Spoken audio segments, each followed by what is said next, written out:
क्या कोविड ने इंडस्ट्री की कमर तोड़ दी है?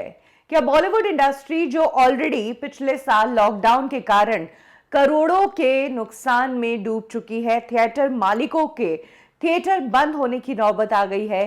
क्या एक बार फिर से लॉकडाउन के कारण इस इंडस्ट्री को नुकसान उठाना पड़ेगा? हमने देखा कि किस तरह से कई सारी ऐसी फिल्में हैं जिनकी शूटिंग शुरू तो हो गई, लेकिन बीच में ही इस शूटिंग को रोकना पड़ा, कैंसिल करना पड़ा, क्योंकि टीम के मेंबर्स जो है कोविड पॉजिटिव आने लगे। महाराष्ट्र में भी कोविड के बढ़ते केसेस के कारण हर रोज महाराष्ट्र सरकार जो है कोविड की गाइडलाइंस बदल रही है और अब तो नाइट कर्फ्यू की भी बातें सुनने में आ रही है। ऐसे में ऑलरेडी कई ऐसी फिल्में हैं जिन्हें थिएटर में अनाउंस कर दिया गया है, लेकिन अब अगर नाइट कर्फ्यू होगा तो क्या रात के शोज थिएटर में चलेंगे या नहीं चलेंगे, ये भी एक बहुत बड़ा सवाल है।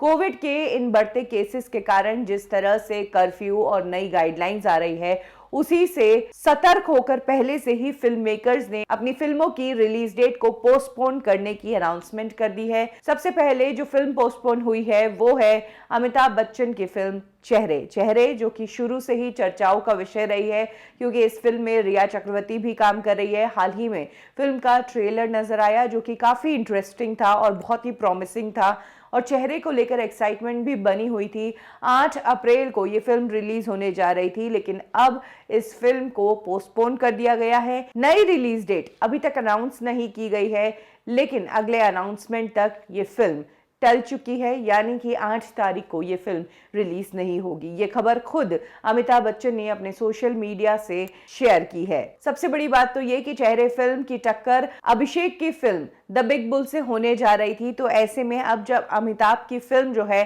पोस्टपोन हो गई है तो डेफिनेटली बच्चन वर्सेस बच्चन तो नहीं होगा।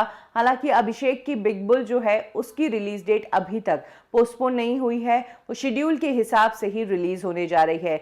अब इंतजार ये भी है कि क्या कोविड के चलते सलमान खान की राधे भी पोस्टपोन होगी, क्योंकि कुछ इसी तरह की खबरें पिछले कुछ दिनों से आ रही है कि सलमान भी राधे की रिलीज को पोस्टपोन कर सकते हैं। कोविड के केसेस बढ़ रहे हैं इसी बात को लेकर। इनफैक्ट बॉलीवुड इंडस्ट्री से हंसल मेहता ने बीएमसी को रिक्वेस्ट किया है कि जब हम शूटिंग के सेट पर सारे प्रिकॉशंस और सारे एहतियात बरत रहे हैं तो फिर ये लॉकडाउन किस बात का, और तो फिर शूटिंग को बंद करने के अनाउंसमेंट क्यों किए जा रहे हैं। एटलीस्ट उन लोगों की तो सोचो जो डेली वेजेस पर काम करते हैं, जो हर रोज दिहाड़ी पर निकलते हैं, उन लोगों का घर कैसे चलेगा। डेली वेज वर्कर्स को जिंदा रखने के लिए हमें शूट्स जारी रखने होंगे, ये कहना है हंसल मेहता का, और इसी बारे में सोचने के लिए उन्होंने रिक्वेस्ट किया है उद्धव ठाकरे को। अपनी इस पोस्ट में शेयर करके कहा है कि प्लीज कोई अलग तरीका निकालिए ताकि फिल्म की शूटिंग जो है वो प्रभावित ना हो।